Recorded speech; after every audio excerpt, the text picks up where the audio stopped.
Il existe un type d'homme que tout le monde connaît, mais que presque personne ne comprend vraiment. Il n'a pas froid parce qu'il est né ainsi. Il n'est pas distant parce qu'il le veut. Il est arrivé à cet endroit après quelque chose que la plupart des gens n'ont pas le courage d'admettre qu'ils ressentent aussi. La certitude silencieuse que faire confiance aux gens était la plus grosse erreur qu'il ait jamais commise. Et ce que peu de gens réalisent, c'est que cet homme, à un moment de sa vie, a trop aimé. Il y croyait trop. Il en a trop dévoilé. Et c'est exactement ce qu'il a brisé. Maintenant, laissez-moi vous poser une question. Et je veux que vous gardiez cette question avec vous tout au long de cette vidéo. Vous êtes-vous déjà surpris à penser qu'il serait plus facile d'arrêter d'attendre les gens? Cette solitude volontaire fait moins mal qu'une trahison involontaire? Si tel est le cas, alors ce que je vais vous montrer ici pourrait être l'une des choses les plus importantes que vous entendrez jamais sur vous-même. Restez jusqu'à la fin, parce que la réponse que vous cherchez ne se trouve pas au début. Elle se situe au niveau le plus profond de ce sujet, et je vais vous y emmener. Aujourd'hui, je veux parler de Madara Uchiha, mais pas de la façon dont vous avez l'habitude de voir les choses. Pas comme un méchant d'anime, pas comme un personnage de fiction loin de votre réalité. Je veux parler de Madara comme d'un miroir psychologique. Un miroir que beaucoup d'hommes regardent et reconnaissent quelque chose qu'ils n'ont jamais eu le courage de nommer. La psychologie a un nom pour ce que représente Madara. Il y a un nom pour le chemin qu'il a emprunté. Et il y a une explication très claire à la raison pour laquelle tant d'hommes, dans le monde réel, se retrouvent au même endroit que lui. Des gens isolés, méfiants, convaincus que la seule façon de ne pas souffrir est de ne dépendre de personne. Mais voici le détail que la plupart ignorent et qu'il faut que vous compreniez avant toute chose. L'isolement de Madara n'a pas commencé froidement. Cela a commencé avec l'amour. Tout a commencé avec la connexion. Cela a commencé avec le fait qu'il était peut-être l'homme le plus profondément sensible de toute sa génération. Et c'est exactement là que se situe le modèle. C'est exactement là que la psychologie commence à parler. Au cours de cette vidéo, je vais vous montrer en quoi l'histoire de Madara est, en fait, l'histoire d'un véritable processus psychologique. Un processus qui commence dès l'enfance, se développe dans les relations et se termine dans un endroit qui ressemble à une force mais qui est, par essence, une forme sophistiquée d'autopréservation. Je vais vous montrer où commence ce processus, comment il se déroule sans que la personne ne s'en aperçoive, quelle marque il laisse sur son comportement, et surtout, ce que dit la psychologie sur la façon dont cela peut être reconnu, compris, oui, travaillé. Vous n'avez pas besoin d'être un fan de Naruto pour comprendre ce que je vais vous dire. Vous devez juste être honnête sur ce que vous ressentez. Madara est né dans un monde en guerre. Ce n'est pas seulement un détail de réglage. C'est le fondement psychologique de tout ce qu'il deviendra. Pensez avec moi. Imaginez grandir dans un environnement où la perte est garantie, où l'on apprend à aimer en sachant que l'on perdra, où le seul rythme de la vie est l'arrivée et le départ de ceux que l'on aime, presque toujours jusqu'à leur mort. En psychologie du développement, il existe ce qu'on appelle la théorie de l'attachement, développée par John Bowlby. Et l'un des concepts les plus importants de cette théorie est ce que nous appelons l'attachement anxieux ou l'attachement évitant, qui se forme précisément dans ces environnements d'instabilité émotionnelle chronique. Lorsqu'un enfant grandit dans un environnement où les liens affectifs sont constamment en danger, où la sécurité émotionnelle n'est jamais garantie, le cerveau fait quelque chose de très intelligent et de très cruel à la fois. Il commence à se protéger. Comme se détacher préventivement. Apprendre à ne pas trop s'attacher pour ne pas trop souffrir. Créer une sorte de distance émotionnelle qui fonctionne comme un bouclier. Madara n'a pas appris cela dans un livre. Il a appris cela en enterrant frère après frère. Il l'a appris lorsqu'il a regardé autour de lui et s'est rendu compte que tous ceux qu'il aimait lui étaient enlevés, un par un. Et le cerveau humain est très efficace pour tirer des leçons de survie d'expérience comme celle-ci. La leçon que Madara a apprise était simple et dévastatrice. Aimer, c'est perdre. Maintenant, une seconde. Pensez à votre propre histoire.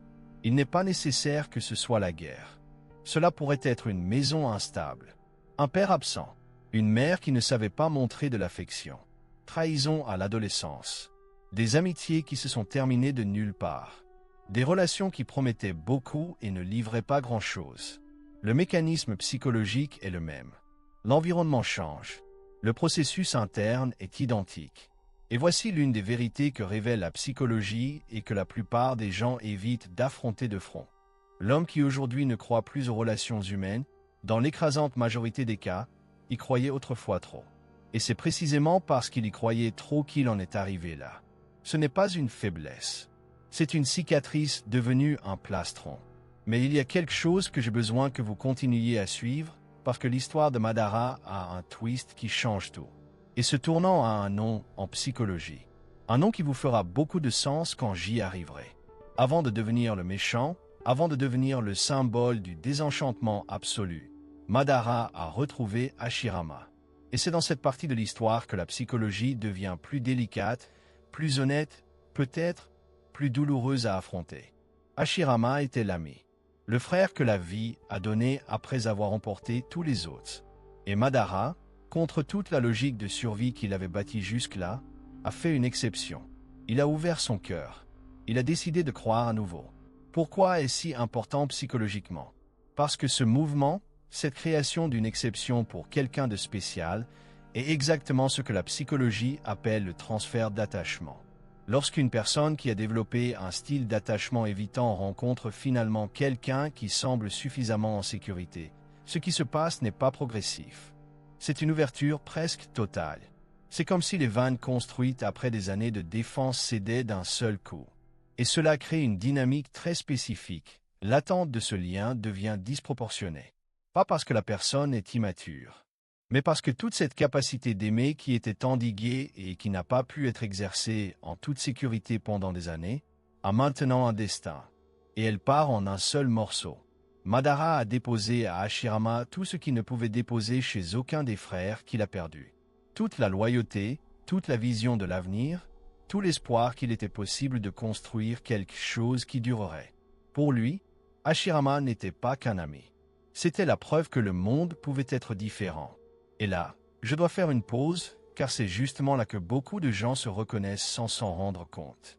Avez-vous déjà eu une amitié, une relation, un partenariat professionnel ou familial qui pesait plus de poids qu'il n'aurait dû? Ou avez-vous placé des attentes si élevées que toute déception se soit transformée en dévastation? Ou, lorsqu'elle s'est terminée ou s'est détériorée, la douleur était disproportionnée, même pour vous-même, et vous ne compreniez pas exactement pourquoi. Si tel est le cas, vous répétiez probablement un modèle d'attachement très similaire à celui de Madara. Et c'est ensuite que les choses deviennent vraiment intéressantes d'un point de vue psychologique. Si vous connaissez quelqu'un comme ça, ou si vous avez vous-même vécu quelque chose de similaire à ce que je décris, j'aimerais que vous écriviez dans les commentaires à quoi ressemblait ce sentiment. Il n'est pas nécessaire que ce soit un long texte. Cela peut être un mot, une phrase. Mais écrivez, car en plus de m'aider à comprendre ce que vous vivez pour pouvoir en parler plus en profondeur, ce geste de nommer ce que vous ressentez a un réel effet psychologique. La psychologie appelle cela le traitement verbal, et j'expliquerai pourquoi cela est important avant la fin de cette vidéo. Revenons à Madara et Hashirama. Ce qui s'est passé entre eux n'était pas une banale trahison. Ce n'est pas un ami qui a disparu. Ce n'était pas un combat stupide. C'était quelque chose de beaucoup plus sophistiqué et de beaucoup plus destructeur émotionnellement. Il s'agissait d'une divergence de valeurs à une époque où la divergence signifiait choisir son camp. Et choisir son camp, pour Madara, signifiait que tout ce qu'il avait construit comme exception, tout ce qu'il avait laissé ressentir, était remis en question. Et le cerveau humain, lorsqu'il fait l'expérience de cela, lorsqu'il se rend compte que même une exception peut échouer, tire une conclusion logique, erronée mais logique. Si même cela, alors personne. Il existe un concept en psychologie cognitive appelé croyance fondamentale. C'est une croyance sur soi-même, sur les autres ou sur le monde qui se forme dans les expériences les plus intenses et devient le filtre à travers lequel la personne interprète tout ce qui s'en passe. Ce n'est pas une opinion. Ce n'est pas une pensée passagère. C'est une certitude interne qui fonctionne comme un système d'exploitation invisible. Pour de nombreux hommes qui ont atteint le même niveau que Madara, la croyance fondamentale qui s'installe après certaines expériences est quelque chose comme « les gens finissent toujours par décevoir » ou « plus vous vous ouvrez, plus vous devenez vulnérable à être blessé » ou même « la seule personne en qui vous pouvez vraiment avoir confiance, c'est vous-même ». Ces croyances ne sortent pas de nulle part. Ils sont construits brique par brique, trahison par trahison, tromperie par tromperie. Et le problème n'est pas qu'elle soit complètement fausse. Le problème est qu'il commence à fonctionner comme une prophétie autoréalisatrice. Laissez-moi vous expliquer comment cela fonctionne dans la pratique, car c'est crucial. Lorsqu'un homme croit que les gens déçoivent inévitablement, il commence inconsciemment à interpréter les comportements des autres à travers cette lentille. Un message sans réponse devient vite une confirmation de négligence. Un désaccord devient une confirmation de déloyauté. Un citron vers le sentiment de santé de l'autre devient la confirmation de l'abandon. Et progressivement, il s'éloigne. C'est la fermeture. Il crée des distances qu'il justifie comme maturité, comme réalisme, comme conservation. Et la chose la plus cruelle de toutes, cette distance qu'il crée pour se protéger finit par générer chez les autres exactement la réaction qu'il redoutait. Les gens s'éloignent des gens toujours renfermés. Les gens arrêtent d'essayer avec des gens qui ne semblent pas vouloir de connexion. Et puis le cycle se referme. Ils s'éloignent pour ne pas être abandonnés et la distanciation engendre l'abandon. En psychologie, cela s'appelle une prophétie émotionnelle autoréalisatrice. Et c'est l'un des pièges les plus sophistiqués et invisibles que l'esprit humain crée pour se protéger. Madara a vécu cela à une échelle épique. Chaque fois qu'il s'enfermait un peu plus, chaque fois qu'il se méfiait un peu plus, chaque fois qu'il testait les gens au lieu de leur faire confiance, il construisait les éléments constitutifs de l'isolement qu'il qualifierait plus tard de force. Mais voici la question que j'ai besoin que vous portiez. À quoi ressemble la force de l'extérieur? De l'intérieur? Qu'est-ce que c'est? Parce que Madara le savait. À aucun moment de l'histoire, Madara n'est décrit comme quelqu'un qui ne ressent pas. Au contraire, il ressent profondément. Le problème est qu'il a appris à transformer chaque sentiment en détermination, en idéologie, en projet. Il s'agit d'un mécanisme de défense très sophistiqué que la psychologie appelle intellectualisation. Et il existe un modèle de comportement très spécifique chez les hommes qui ont atteint ce stade. Un schéma qui apparaît dans les relations, au travail, dans les rêves, dans notre façon de parler. Et c'est ce schéma que je vais démêler maintenant, car c'est là que la plupart des gens commencent à se reconnaître de manière très concrète. Avant de continuer, une petite chose. Si vous êtes ici, si vous avez atteint ce point dans cette vidéo, c'est parce que quelque chose dans ce contenu touche quelque chose de réel. Et ça compte. Pas seulement pour toi, mais pour moi. Parce que je construis cette chaîne avec un objectif très clair. Amener la psychologie d'une manière qui touche réellement les gens, qui ne reste pas théorique, qui entre dans la vie réelle. Si cela vous semble logique, inscrivez-vous maintenant. Pas parce que je demande une faveur, mais parce que lorsque vous vous abonnez, l'algorithme comprend que ce contenu est important et je peux toucher davantage de personnes qui ont besoin d'entendre cela. Laisse un j'aime aussi, car cela a le même effet.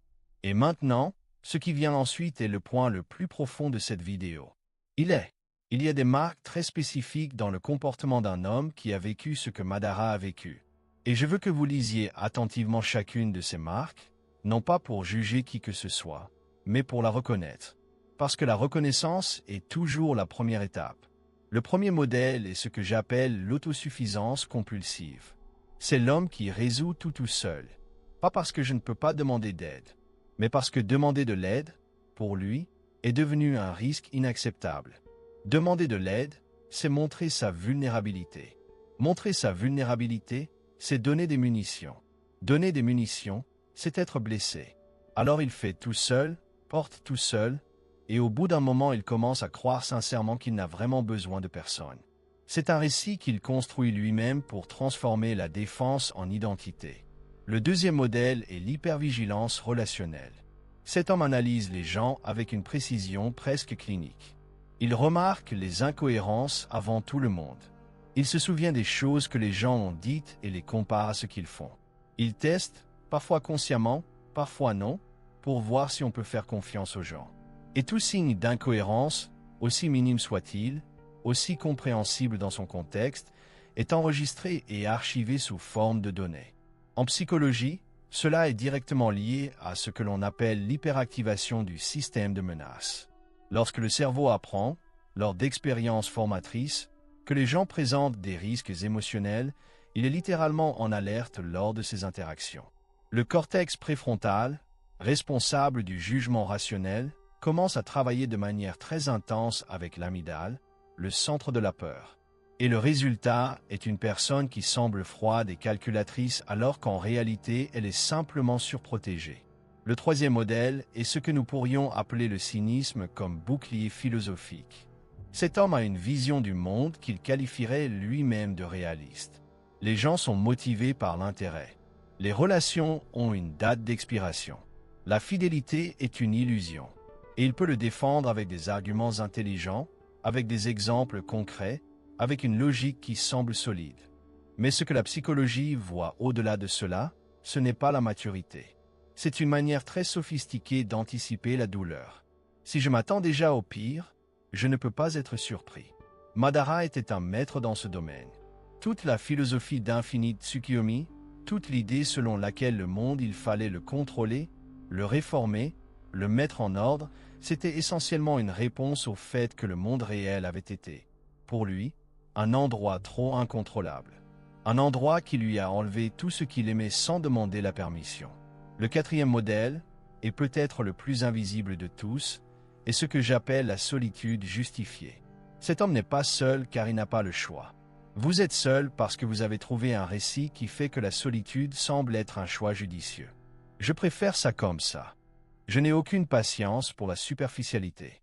Les gens me déçoivent inévitablement. Toutes ces phrases sont réelles. Ils ont tous une base. Mais ils fonctionnent tous aussi comme une défense qui empêche l'entrée de ce qui pourrait, avec le temps et les soins appropriés, apporter quelque chose de différent.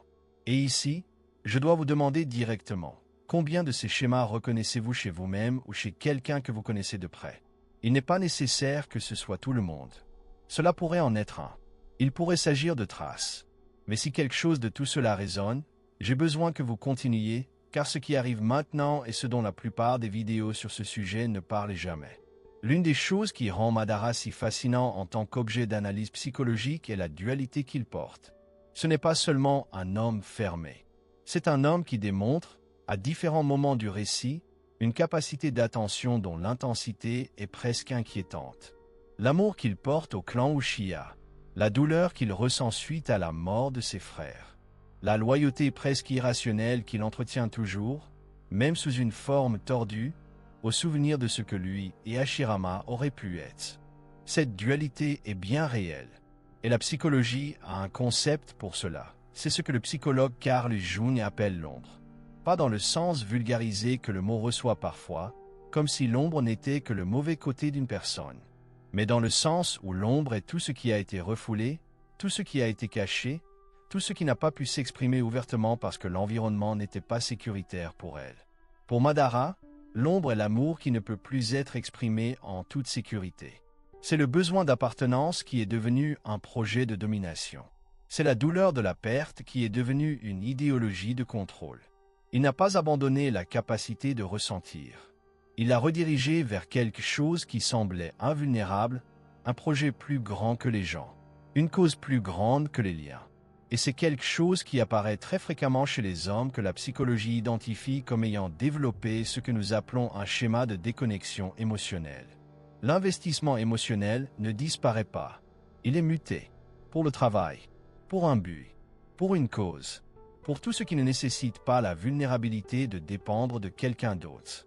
Avez-vous déjà vu un homme qui semble complètement apathique dans ses relations personnelles mais qui est incroyablement passionné par ce qu'il fait professionnellement?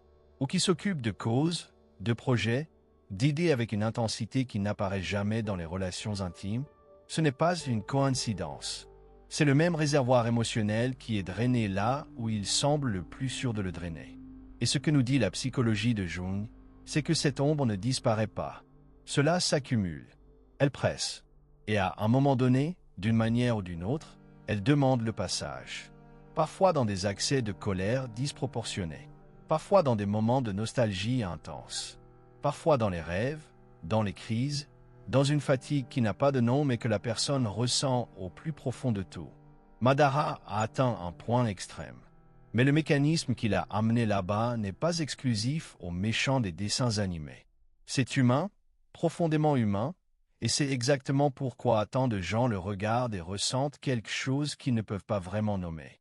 Maintenant, je dois vous parler de quelque chose que presque aucune analyse de cet archétype n'aborde. Quelque chose qui est à la base de tout et qui, quand on le comprend, change complètement la façon dont on voit ses hommes, et peut-être la façon dont on se voit soi-même. Sous toute l'armure de Madara, sous la philosophie, la force, le désenchantement du monde, il y a quelque chose qu'il n'a jamais pu nommer et qui, dans de rares moments du récit, apparaît d'une manière presque douloureuse à regarder. Le besoin d'être vu, être reconnu, pas aussi puissant, pas aussi invincible, mais comme quelqu'un qui a ressenti, qui a perdu, qui a essayé, qui a aimé et qui, à un moment donné, était simplement humain.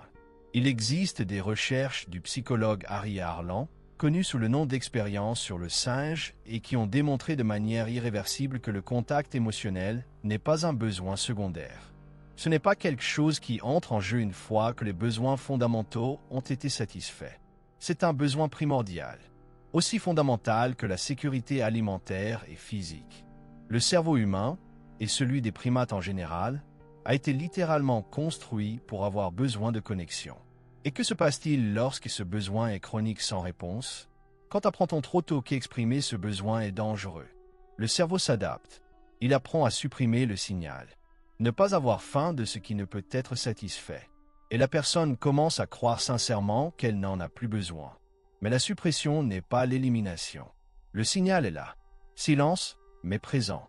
D'après mon expérience d'observation de ces schémas, l'une des choses les plus frappantes chez ces hommes est leur réaction lorsque quelqu'un, de manière inattendue, sans agenda, sans rien vouloir en retour, les voit réellement.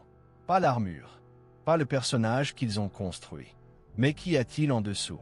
La réaction est presque invariablement celle d'un inconfort intense mélangé à quelque chose qu'ils ne peuvent pas nommer. Parce que le système qui a été construit pour se protéger ne sait pas quoi faire d'une véritable sécurité. Madara, en ce sens, est la représentation extrême d'un motif bien réel. L'homme qui est devenu si habile à ne plus avoir besoin qu'il a oublié, ou peut-être n'a jamais appris, comment se permettre de recevoir.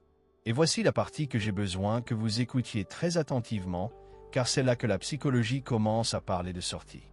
Pas de remède miracle, aucune transformation du jour au lendemain, mais une solution réelle et possible, soutenue par la science.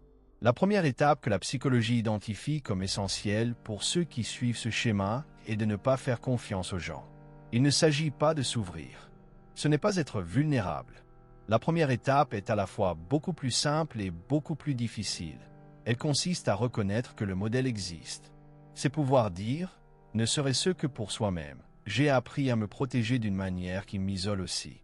Car si l'isolement est lu intérieurement comme une force, comme un choix, comme une philosophie de vie, aucun mouvement n'est possible. Le changement commence lorsque la personne est capable de faire une distinction très précise entre ce qui est véritablement son choix et ce qui est une cicatrice fonctionnant comme un choix. Madara n'a jamais fait cette distinction. Et c'est exactement pourquoi la seule voie qu'il a trouvée était la plus radicale de toutes. Mais tu n'es pas Madara. Vous êtes là, en train de regarder cette vidéo qui est déjà, psychologiquement parlant, une première partie. Vous êtes confronté à des vérités que votre cerveau aurait très facilement pu choisir d'éviter. Et le fait que tu sois resté jusqu'ici me dit quelque chose sur toi. Permettez-moi de revenir un instant à Hashirama, car il y a quelque chose dans la relation entre eux deux qu'il est presque impossible de ne pas reconnaître comme un modèle universel. Hashirama a essayé. J'ai vraiment essayé de maintenir le lien avec Madara. Et il y a un moment dans l'histoire où il fait l'une des choses les plus sincères que l'on puisse faire, se mettre dans une position de vulnérabilité maximale. Il offre sa vie, littéralement, comme preuve de confiance. Et Madara, à ce moment-là, hésite. L'hésitation de Madara est l'un des détails psychologiquement les plus riches de tout le récit. Parce que cela montre que la partie de lui qui voulait encore croire, qui voulait encore l'exception, était toujours en vie. Mais le système de protection était trop fort. La croyance fondamentale était trop solide. Et l'hésitation est passée. Et l'armure est revenue. En thérapie, en particulier dans la thérapie centrée sur les schémas, développée par le psychologue Jeffrey Young, il existe le concept de moment de rupture-réparation. C'est à ce moment-là que la relation thérapeutique, ou toute relation de confiance, atteint un point de tension et le traverse avec soin. Et ces moments sont, paradoxalement, les plus puissants pour la réorganisation de l'attachement. Lorsque Hashirama se plaçait vulnérable devant Madara, il créait un moment potentiel de rupture-réparation. Mais pour que ce moment fonctionne, Madara devrait avoir accès à une fenêtre interne qui, à ce moment-là, était verrouillée sous clé. Ce n'est pas la faute de Madara, et ce n'est la faute de personne si nous en sommes arrivés à ce point.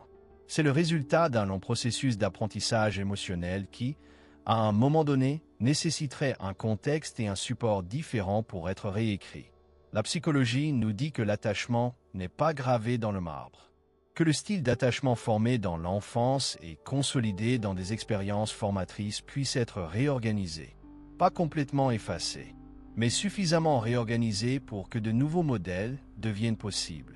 Et le mécanisme le plus puissant de cette réorganisation est exactement ce que Hashirama a essayé d'offrir et que Madara n'a pas réussi à obtenir. Une relation suffisamment sécurisée pour que le système de défense puisse, petit à petit, calibrer sa vigilance. Mais voici le point que j'ai besoin que vous compreniez. Personne ne peut faire cela à autrui par la force. Vous ne pouvez pas convaincre un Madara de s'ouvrir. Vous ne pouvez pas contester son système de protection. Parce que le système de protection ne répond pas aux arguments. Il répond à des expériences de sécurité répétées. Et du point de vue de quelqu'un dans ce schéma, la seule véritable entrée, la seule que la psychologie de fer reconnaît comme capable de faire du mouvement, c'est une reconnaissance interne. C'est la personne, de sa propre décision, qui regarde le modèle et se demande « Ce que j'appelle la force, cela m'a servi jusqu'à présent. Mais là où je veux aller, est-ce toujours utile ?» Vous vous rapprochez du point le plus important de cette vidéo.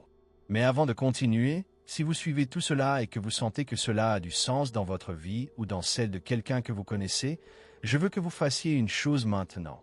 Allez dans les commentaires et écrivez un mot ou une phrase qui résume ce que vous ressentez en regardant. Il pourrait s'agir du nom de quelqu'un que vous avez reconnu dans ces modèles. Cela pourrait être votre expérience. Ce pourrait être simplement moi. Ce commentaire est important, et pas seulement pour moi, pas seulement pour la chaîne, mais pour vous. Parce que nommer ce que l'on ressent est le début du processus que la psychologie appelle l'élaboration émotionnelle. Et je vous expliquerai pourquoi c'est si important lorsque nous arriverons à la conclusion. Je vais vous raconter quelque chose que la science a découvert sur l'isolement et qui changera votre façon de penser sur ce sujet. En 2015, une chercheuse nommée Juliane Holtlinstad a publié une étude devenue célèbre dans le domaine de la psychologie de la santé. L'étude a analysé les données de plus de 3 millions de personnes dans différents pays et est parvenue à une conclusion qui a suscité un débat intense. L'isolement social chronique augmente le risque de décès prématuré d'environ 29%, un chiffre comparable au risque associé au tabagisme. Je ne dis pas ça pour t'effrayer. Je le dis parce que ces données révèlent quelque chose de très profond sur la nature humaine. L'isolement n'est pas neutre. Ce n'est pas seulement un choix de vie. Cela entraîne des coûts physiologiques réels et mesurables qui s'accumulent au fil du temps d'une manière qu'une personne ne peut souvent pas relier à l'isolement lui-même. Pourquoi? Parce que le cerveau humain a été littéralement construit pour la vie en groupe. La présence de liaisons sécurisées régule le système nerveux autonome, module la réponse au stress et influence directement la production de cortisol, d'ocytocine et de sérotonine. L'absence chronique de véritable connexion n'est pas seulement vide d'un point de vue émotionnel. C'est biologiquement coûteux. Et voici quelque chose que Madara incarne très précisément. Le coût de l'isolement n'est pas immédiat. C'est cumulatif. Celui qui s'enferme progressivement ne se réveille pas un jour en sentant tout le prix à payer. Elle paie par petites tranches, une légèreté qui disparaît sans qu'elle se rende compte quand elle l'a été. Une curiosité pour l'avenir qui s'amenuise.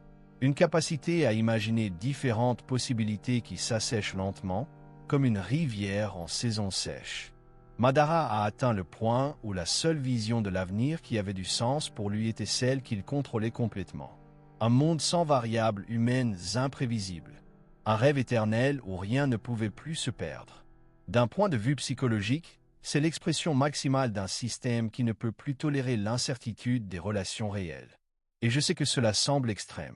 Mais pensez à des versions plus petites de ce même modèle, l'homme qui ne peut imaginer un avenir à long terme avec quelqu'un d'autre. L'homme qui a déjà décidé de ne pas avoir d'enfant parce qu'il ne veut pas être responsable de la douleur des autres. L'homme qui abandonne les opportunités de connexion avant même d'essayer, car il sait déjà comment cela se termine. Ce sont des versions de l'infinite Tsukuyomi de Madara. Plus petits, plus silencieux, mais construits sur la même logique. Si je contrôle combien j'entre, je contrôle combien cela peut faire mal. Mais voici ce que la psychologie a mis des décennies de recherche à prouver et ce que je dois être très clair. Le contrôle des entrées de connexion ne protège pas de la douleur.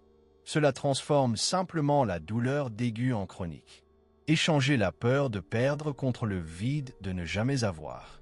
Et le vide, avec le temps, pèse plus que n'importe quelle perte. Il y a un détail dans l'univers de Naruto qui est, d'un point de vue psychologique, l'un des plus brillants de tout le récit. Le Manjkyū Sharingan, la puissance maximale de l'Uchiha, ne peut être activée qu'au prix d'une perte extrême. Une douleur si profonde qu'elle change littéralement la biologie de l'œil, métaphoriquement la perception du monde. Il ne s'agit pas seulement d'une fiction créative. Il s'agit d'une métaphore précise pour quelque chose que la psychologie documente abondamment. Le traumatisme peut être le catalyseur de profondes transformations cognitives et perceptuelles. Ces transformations sont parfois destructrices. Il s'agit parfois de ce que nous appelons une croissance post-traumatique. Et la différence entre les deux chemins ne réside pas dans l'intensité de la douleur. C'est dans ce que la personne en fait. Le clan Uchiwa est construit sur l'idée qu'un amour trop intense mène à la haine.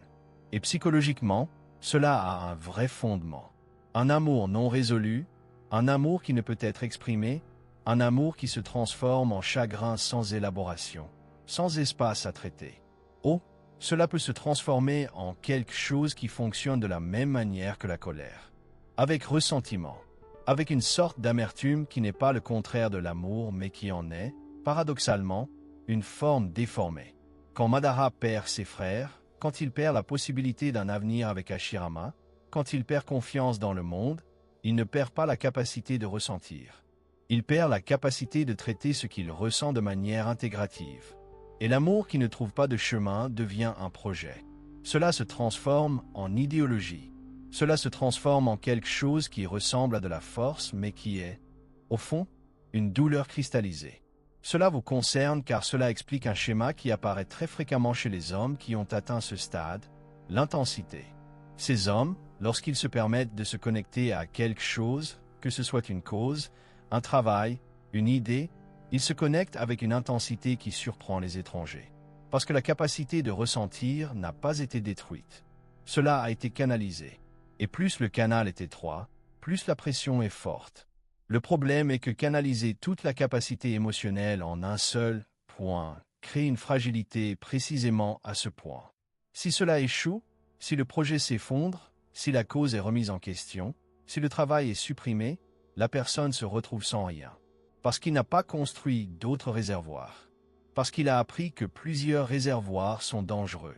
Et puis nous voyons Madara dans sa forme la plus humaine, non pas lorsqu'il est au sommet de sa puissance, mais lorsque son plan commence à se fissurer. Quand il se rend compte que même le contrôle absolu comporte des fissures. Parce que ce qu'il voulait, au fond, ce n'était pas le pouvoir. Il s'agissait de ne plus souffrir. Et le pouvoir ne peut pas vous donner ça. Nous avons atteint le point dans la vidéo où j'ai besoin que vous soyez honnête avec vous-même. Pas avec moi. Avec toi. Pensez aux 5 dernières années de votre vie. Pensez aux relations que vous avez construites, à celles que vous avez évitées, à celles que vous avez sabotées sans vous en rendre compte, à celles que vous avez laissées mourir de faim parce que les garder impliquait de prendre des risques. Pensez au nombre de fois où vous avez préféré la prévisibilité de la solitude à l'imprévisibilité de la connexion. Je ne juge pas. La psychologie ne juge pas les normes de protection. La psychologie les comprend. Et comprendre est différent d'approuver. Si vous vous êtes reconnu dans n'importe quelle partie de cette vidéo, si vous avez ressenti ce sentiment particulier, il parle de moi. Je veux que vous sachiez que ce n'est pas de la faiblesse. Reconnaître un modèle est le plus grand acte de courage qu'un être humain puisse faire. Parce qu'il est beaucoup plus facile de continuer à qualifier l'isolement de choix, de continuer à qualifier la déconnexion de maturité, de continuer à construire des arguments philosophiques pour justifier ce qui est finalement une blessure qui n'est pas encore cicatrisée. Madara n'a jamais eu ce moment de reconnaissance. Ou s'il y en avait, il n'y avait aucun soutien pour en faire quelque chose. Et le résultat a été l'ascension que vous connaissez. Mais vous avez quelque chose que Madara n'avait pas, la conscience d'être dans un modèle. Et la psychologie est très claire sur ce que permet la conscience d'un modèle. Elle permet un véritable choix. Ce n'est pas le pseudo-choix de ceux qui agissent automatiquement et appellent cela une décision, mais un véritable choix, celui qui vient du fait d'observer le modèle, de le comprendre, puis de décider consciemment et délibérément quoi en faire. Et ici, je veux vous présenter quelque chose que la thérapie cognitivo-comportementale et la thérapie des schémas identifient comme le premier véritable mouvement vers une vie différente pour ce type de modèle. Ce premier geste consiste à ne pas faire confiance à quelqu'un. Cela n'ouvre pas votre cœur. Rien n'exige qu'un autre se produise. C'est un mouvement complètement interne. Il s'agit d'examiner la croyance fondamentale, cette certitude que la confiance n'en vaut pas la peine, que les gens déçoivent inévitablement, qu'il vaut mieux être seul, et de se demander d'où vient cette certitude, sur quelle expérience spécifique s'est-il construit. Est-ce un fait universel, ou est-ce une conclusion que mon esprit a tirée d'expériences qui étaient réelles, mais qui ne représentent pas la totalité de ce qui existe? Ce processus de remise en question des croyances fondamentales n'est pas rapide. Ce n'est pas linéaire. Et ce n'est certainement pas quelque chose que l'on peut faire seul en 10 minutes. Mais il commence par une question. Et la question peut être posée dès maintenant. Je vais vous parler de 3 approches que la psychologie reconnaît comme efficaces pour travailler avec ce modèle. Pas comme recette. À titre d'information. Parce que l'information vous donne le pouvoir de choisir, et le choix est ce que toute cette vidéo essaie de vous rendre. La première approche est la psychothérapie des schémas, développée par Jeffrey Young. Cela fonctionne exactement avec les croyances fondamentales qui se forment au cours des expériences de l'enfance et de l'adolescence et qui deviennent le système opérationnel des relations entre adultes. L'accent n'est pas mis sur le symptôme, ni sur le comportement superficiel, mais sur l'origine, au moment où le système de protection a été activé pour la première fois. Et le travail consiste, avec soutien et soin, à recalibrer ce système afin qu'il réponde à la réalité actuelle et non à celle de l'époque où j'avais 5, 10, 15 ans. La deuxième approche est ce que nous appelons la thérapie centrée sur l'attachement. Cela part de la théorie de Bowlby que j'ai évoquée au début de la vidéo et travaille spécifiquement sur les modèles d'attachement. Le but n'est pas de transformer du jour au lendemain un attachement évitant en un attachement sécurisant, mais créer de nouvelles expériences relationnelles, y compris au sein de la relation thérapeutique elle-même, qui commence à montrer au système nerveux que la sécurité est possible, que chaque ouverture ne se termine pas par une perte. La troisième approche est plus accessible dans la vie de tous les jours et s'appelle l'autocompassion structurée, un concept développé par la chercheuse Christine Neff. C'est la pratique consistant à appliquer le même niveau de soin et de compréhension à vous-même que vous appliqueriez naturellement à un ami en deuil. Cela semble simple. C'est profondément difficile pour les personnes dans ce schéma, parce qu'une partie du système de protection implique d'être beaucoup plus dur avec vous-même qu'avec n'importe qui d'autre. Comme si une autocritique sévère était une manière de ne pas se laisser surprendre par les critiques des autres. Et voici quelque chose qu'il me semble important de dire clairement. Travailler sur ces normes ne signifie pas devenir une personne différente. Cela ne signifie pas renoncer à l'indépendance que vous avez bâtie. Cela ne signifie pas faire aveuglément confiance à tout le monde. Cela signifie avoir plus d'options. Cela signifie que l'isolement, lorsqu'il se produit, est véritablement choisi et non automatiquement imposé. Cela signifie que lorsqu'une connexion réelle apparaît, vous avez accès aux outils internes pour la reconnaître, si vous le souhaitez, la saisir. Madara avait toutes les conditions internes pour être quelque chose de différent de ce qu'il est devenu. La capacité était là. Ce qui manquait, c'était le contexte, le support, le moment. Parfois, le récit de quelqu'un n'a pas le moment de rupture-réparation qui serait nécessaire. Parfois, le système est trop fermé lorsque l'occasion se présente. Et la tragédie de Madara, vue sous l'angle de la psychologie, est exactement celle-ci, non pas le manque d'amour, mais l'incapacité de le recevoir quand il était disponible. Il y a un moment à la fin de l'histoire de Madara qui est, pour moi, le plus révélateur psychologiquement de tout le récit. C'est à ce moment-là qu'il meurt. Quand tout ce qu'il a construit, toute sa philosophie, tout son projet, toute son armure, s'effondre. Et à ce moment-là, il fait quelque chose qui va complètement à l'encontre de l'image qu'il s'est construit toute sa vie. il exprime des remords. Pas de manière grandiose, pas de manière dramatique, d'une manière presque chuchotée, presque comme si c'était la première chose honnête qu'il disait depuis des décennies. Il regarde quelles auraient pu être les relations qu'il avait entretenues et reconnaît, quoique tardivement, ce qui a été perdu. La psychologie appelle ce type de moment une vision différée. Et c'est l'un des plus douloureux qui soit, parce qu'il vient avec la conscience non seulement de ce qui était, mais aussi de ce qui aurait pu être.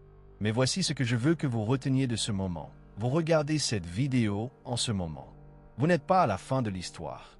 Vous êtes peut-être quelque part entre les deux. Et ce que propose l'histoire de Madara, ce n'est pas le désespoir. C'est exactement le contraire.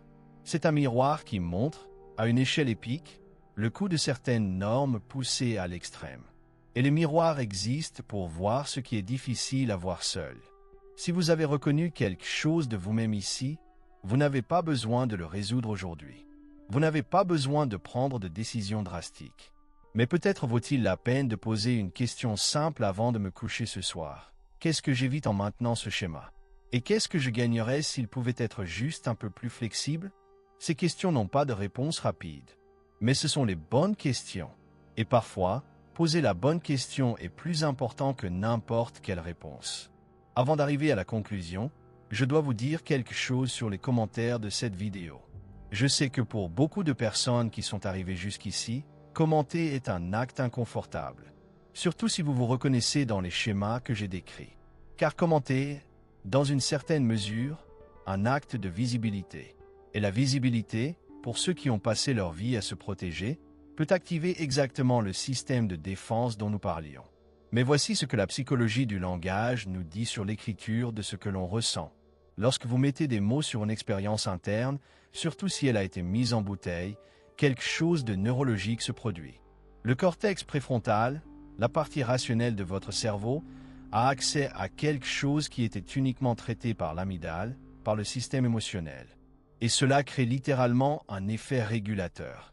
Réduit l'intensité émotionnelle de l'expérience. Alors, quand je vous demande de commenter, ce n'est pas seulement par voie orale. C'est aussi pour vous. Écrivez « Je me suis reconnu ici » ou « Je connais quelqu'un comme ça » ou « Je ressens cela depuis années » n'est pas une exposition dangereuse. C'est un petit acte de traitement. Un petit mouvement vers la résolution de ce que vous ressentez. Et si vous lisez ceci en tant que téléspectateur, je pense que vous êtes ici, en tant que personne qui porte quelque chose de similaire à ce que Madara portait. Je veux que vous sachiez. Cette chaîne est un espace dédié exactement à cela. En apportant la psychologie d'une manière qui atteint les couches que la plupart des contenus ne touchent pas. Et chaque commentaire de votre part me dit où je dois approfondir, ce qui doit être dit avec plus de précision, ce qui résonne le plus fortement. C'est pourquoi je suis ici. Et votre présence ici, jusqu'à ce point dans la vidéo, m'en dit déjà beaucoup sur vous. Permettez-moi de clôturer cette vidéo comme je pense qu'elle mérite d'être fermée. Madara Uchiha a commencé comme un garçon qui aimait de tout ce qu'il avait. Qui a vu dans le monde non pas ce qu'il était, mais ce qu'il pouvait être. Qui a trouvé la preuve chez un autre être humain que la connexion était possible.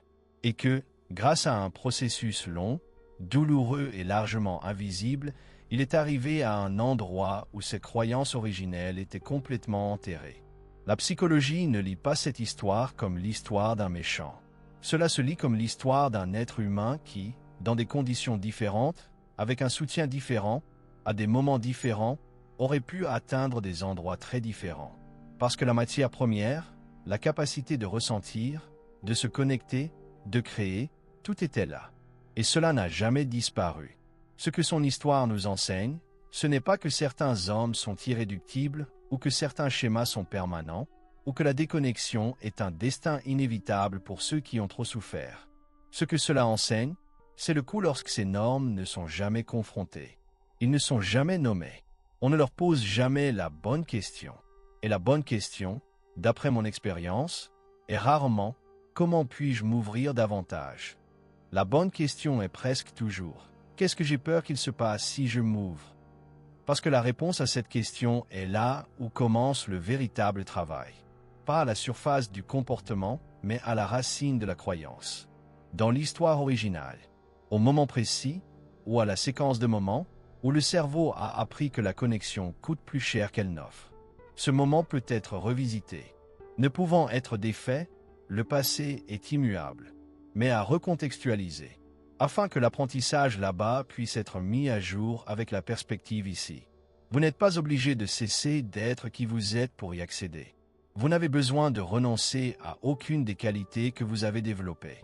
L'indépendance, la lucidité, la capacité de voir clairement les gens, tout cela peut continuer. Ce qui peut changer, c'est l'espace que vous accordez pour que quelque chose de différent existe également. Madara a choisi, à un moment donné, de ne laisser aucun espace. Et il a payé le prix de ce choix d'une manière qu'aucune puissance au monde n'a pu compenser. Vous avez la possibilité de faire différemment. Pas parce que je dis que tu devrais le faire, mais parce que si vous êtes arrivé jusqu'ici, parce que vous avez ressenti quelque chose en regardant, parce que vous avez reconnu une certaine tendance, que ce soit en vous-même ou chez quelqu'un que vous aimez, c'est parce que quelque part en vous, il y a encore la question. Et tant que la question existe, la réponse est possible.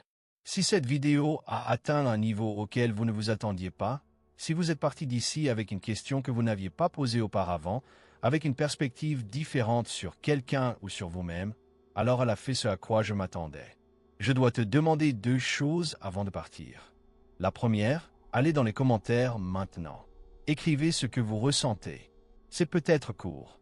Cela risque d'être long. Cela peut être l'histoire de quelqu'un que vous connaissez ou la vôtre. J'ai lu. Et vos commentaires guident les prochaines vidéos. Cette chaîne existe en conversation avec vous, pas en monologue avec vous. La seconde, inscrivez-vous. Pas comme une faveur. Comme choix d'avoir accès à ce type de contenu de manière continue. Parce que ce que je fais ici n'est pas du divertissement. C'est une psychologie appliquée à la vie réelle, à la vie de tous les jours, à des schémas dont la plupart des gens ignorent même l'existence. Et ce type de travail demande du temps, de la cohérence, un public qui a vraiment envie d'être là. Les likes aident plus qu'il n'y paraît. Il indique à l'algorithme que ce contenu est important. Et plus l'algorithme comprendra cela, plus les personnes qui ont besoin d'entendre cela pourront arriver ici. Merci beaucoup d'être restés. Jusqu'à la prochaine fois.